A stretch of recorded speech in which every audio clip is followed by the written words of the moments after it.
क्या आप सबको पता है कि शिक्षा का वास्तविक अर्थ क्या होता है?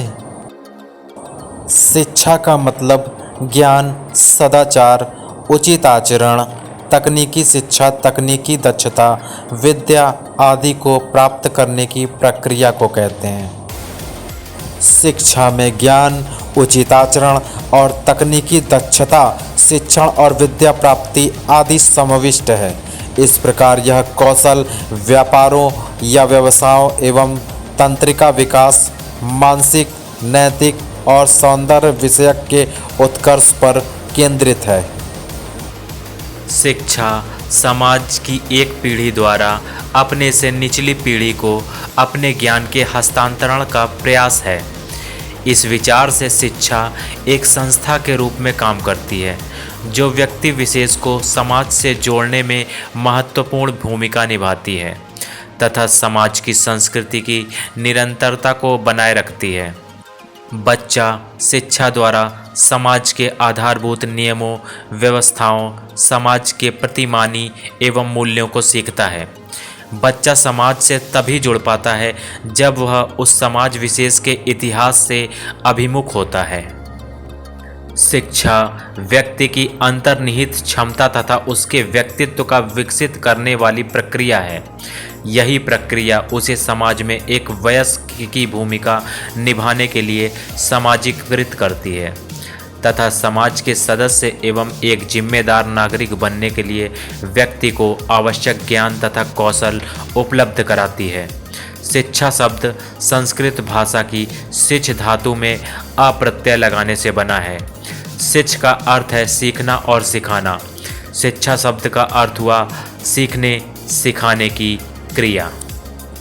जब हम शिक्षा शब्द के प्रयोग को देखते हैं तो मोटे तौर पर यह दो रूपों में प्रयोग में लाया जाता है, व्यापक रूप में तथा संकुचित रूप में। व्यापक अर्थ में शिक्षा किसी समाज में सदैव चलने वाली उद्देश्य के साथ सामाजिक प्रक्रिया है जिसके द्वारा मनुष्य की जन्मजात शक्तियों का विकास, उसके ज्ञान एवं कौशल में वृद्धि एवं व्यवहार में परिवर्तन किया जाता है और इस प्रकार उसे सभ्य, सुसंस्कृत एवं योग्य नागरिक बनाया जाता है।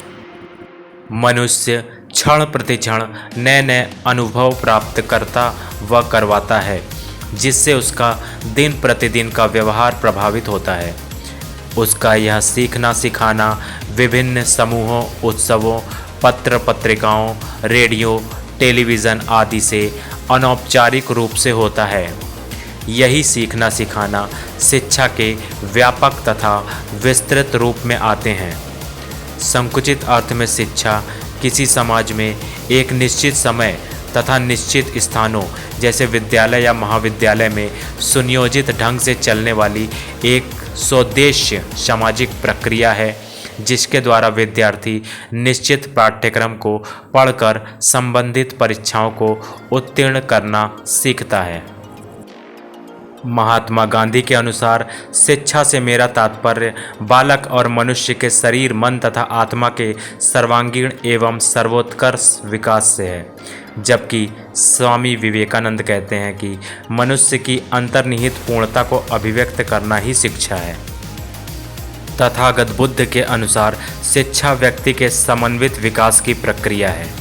गौतम जी के द्वारा सा विद्या या मुक्तये, यानी कि विद्या वो है जो मुक्त कर दे। बाद में ज़रूरतों के बदलने और समाज विकास से आई जटिलताओं से शिक्षा के उद्देश्य भी बदलते गए। व्यवस्था की दृष्टि से देखें तो शिक्षा के 4 रूप होते हैं। पहला औपचारिक शिक्षा, दूसरा निरौपचारिक शिक्षा, तीसरा अनौपचारिक शिक्षा तथा चौथा भौतिक और नूतन शिक्षा। अब इनके बारे में विस्तार से हम किसी अगली वीडियो में बताएंगे। शिक्षण के स्तर संपादित करें। शिक्षण को हम 3 स्तरों में बांट सकते हैं। पहला है स्मृति स्तर जिसे मेमोरी लेवल कहते हैं। दूसरा है बोध स्तर जिसे अंडरस्टैंडिंग लेवल कहते हैं तथा तीसरा है चिंतन स्तर जिसे रिफ्लेक्टिव लेवल कहते हैं। शिक्षा का हमारे जीवन में क्या महत्व है? शिक्षा हम सभी के उज्जवल भविष्य के लिए एक बहुत ही आवश्यक साधन है। हम अपने जीवन में शिक्षा के इस साधन का उपयोग करके कुछ भी अच्छा प्राप्त कर सकते हैं। शिक्षा का उच्च स्तर लोगों की सामाजिक और पारिवारिक सम्मान तथा एक अलग पहचान बनाने में मदद करता है।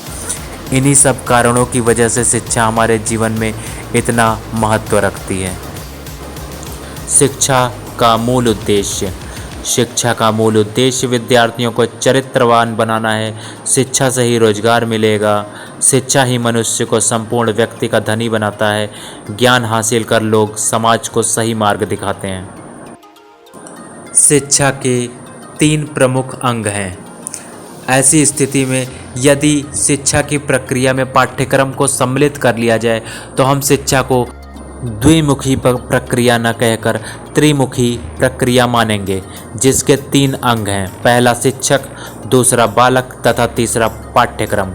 इन्हीं 3 अंगों की पारस्परिक क्रिया में ही शिक्षा निहित है। शिक्षा की विशेषता। शिक्षा सर्वांगीण विकास की प्रक्रिया है।